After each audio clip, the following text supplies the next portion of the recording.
అంబేద్కర్ తన ఇంటి ముందు గోడ మీద రాసుకుంటాడు, క్రమశిక్షణ లేనివాడు, నైతిక విలువలు లేనివాడు, కృతజ్ఞత లేనివాడు నా ఇంటికి రావద్దు అని చెప్పాడు. ఓపెన్గా చెప్తున్నా నేను. వీళ్ళందరూ నన్ను అడిగారు మీ ఇంటి పేరు ఏందని. ఎవడ్రా నువ్వు అని అన్నాను. ఎవడ్రా నువ్వు? నాకు ఇంటి పేరు లేదు, నాకు కులము లేదు, బాబాసాహెబ్ అంబేద్కర్ చెప్పినట్టుగా నాకు మతము లేదు. తీయండి వీడియో. నేను ఏ దేవుణ్ణి ముట్టుకోను, ఏ దేవుడికి కూడా నేను వెళ్ళను. నేను ఇంత గొప్ప కవిని కావటానికి దేవుణ్ణి మొక్కకపోవటమే కారణం. నేను ఇంత గొప్ప కవిని కావటానికి ప్రపంచం నన్ను ప్రేమించడానికి కారణం నా కులాన్ని వదులుకోవటమే కారణం. బాబాసాహెబ్ అంబేద్కర్ నీ మతం ఏంటని అడిగాడు. క్రిస్టియన్వా? నో.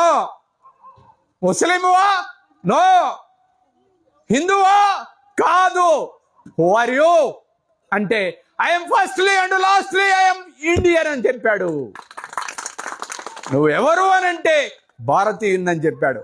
ఆ స్పిరిట్ మీలో వచ్చేంత వరకు కూడా, అలాంటి ఉన్నతమైన ఆశయాలు కలిగేంత వరకు కూడా మీరు బాబాసాహెబ్ వారసులు కాలేరు.